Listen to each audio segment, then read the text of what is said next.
জিয়া মাটিতে লুটে পড়লে জায়েদ ও বাপ্পি উঠে দাঁড়ান। ওই সময় জায়েদ ও বাপ্পি কোমরে অস্ত্র গুঁজে রাখেন। কক্সবাজার আদালত প্রাঙ্গণে গুলিবর্ষণ অথবা গোলাগুলির ঘটনায় সর্বত্র তোলপাড় সৃষ্টি হয়েছে। আতঙ্ক ছড়িয়ে পড়েছে আদালত জুড়ে। ঘটনার পর উভয় পক্ষের লোকজনকে আটক করলেও পরে পুলিশ তাৎক্ষণিকভাবে বিএনপি নেতা লিয়াকত আলীর ভাইসহ তার গ্রুপের লোকজনকে ছেড়ে দেয়। আমাকে গুলি করতেছে আমাদেরকে, আমার মেম্বারকে, তখন আমরা ঘিরে নিয়ে ফেলছি।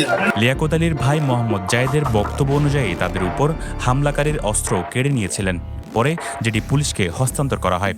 কিন্তু আদালত ভবনের উপর থেকে ধারণ করা একটি ভিডিও বলছে ভিন্ন কথা। ওই ভিডিওতে দেখা যায় জিয়াউল হক জিয়াকে মারতে মারতে এক পর্যায়ে মাটিতে লুটিয়ে ফেলে লিয়াকত আলীর ভাই মোহাম্মদ জায়েদ সহ তার পক্ষের লোকজন। জিয়া মাটিতে লুটে পড়লে জায়েদ ও বাপ্পি উঠে দাঁড়ান। ওই সময় জায়েদ ও বাপ্পি কোমরে অস্ত্র গুঁজে রাখেন। ভিডিওতে দুইজনের কাছে অস্ত্র দেখা গেলেও ঘটনার পর পুলিশের কাছে লিয়াকতের লোকজন একটি অস্ত্র হস্তান্তর করে, যা দাবি করা হয় খালেক গ্রুপের সদস্য জিয়ার অস্ত্র বলে। দাবি করেন তারা গুলি করেননি। আমার বাইরে আমাকে গুলি করতে আসছিল, ওই সময় আমার ভাই গুলিবিদ্ধ হয়ে গেছে। আমরা কোর্টে হাজিরা দিতে গেছি, না আমাদের এখানে গুলি করার প্রশ্নই আসে না। গুলি করছে, তারপরে আরেকজন এখানে ছিল, গুলি করে ও পালিয়ে গেছে গুলি নিয়ে। তারপরে একজনকে আমরা আটকাইছি। এগুলা মূলত হচ্ছে খালেকের লোকজন। এরা বিভিন্ন ওখান থেকে ক্যাম্প থেকে মানুষ আনছে, অনেক প্রত্যেকদিন নিয়ে আসে এরা আমার বাইকে মারার জন্য। আমাকে 2-3টে মামলা দিছে। তবে প্রত্যক্ষদর্শীরা বলছেন উভয় পক্ষের মধ্যে গোলাগুলি হয়েছে। এক পর্যায়ে একজনকে গাড়িতে তুলে নিয়ে যাওয়া হয়, যা উপর থেকে ধারণ করা ভিডিওতে দেখা যায়। অনুসন্ধানে জানা গেছে ঘটনাস্থলে শুধু খালেক গ্রুপের সদস্য জিয়ার কাছে অস্ত্র ছিল না, বরং লিয়াকত গ্রুপের কাছেও অস্ত্র ছিল বলে দাবি প্রত্যক্ষদর্শীর। এছাড়াও ঘটনাস্থল থেকে কয়েক মিটার দূরে অর্থাৎ জেলা জজ আদালতের দক্ষিণ পাশের গেটের নিচে ঘটনা ঘটলেও গুলিভর্তি ম্যাগাজিন পড়ে থাকতে দেখা যায় শহীদ সরণির পাশে জেলা জজ আদালতের সীমানা গেটের নিচে, যে পথ দিয়ে দ্রুত ঘটনাস্থল ত্যাগ করেছিল লিয়াকত ও তার লোকজন।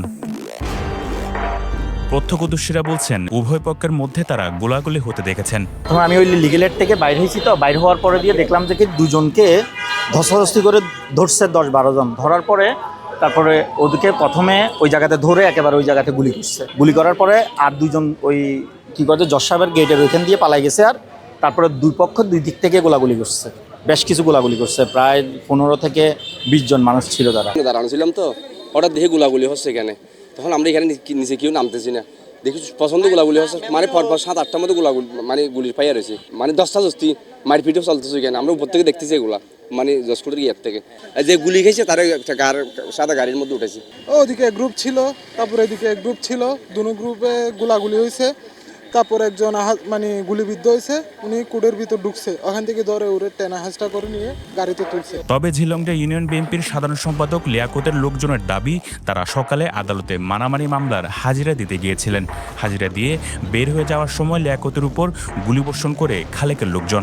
এ সময় গুলিবর্ষণকারীকে নিবৃত্ত করতে গেলে মঈনুদ্দিন নামে একজন গুলিবিদ্ধ হয়।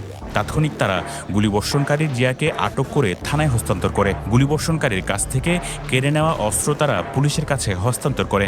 লিয়াকত মেম্বারকে যখন গুলি করতেছে, আমরা লিয়াকত মেম্বারকে সরানোর পর উনাতে গুলিটা নিয়ে ফেলছি।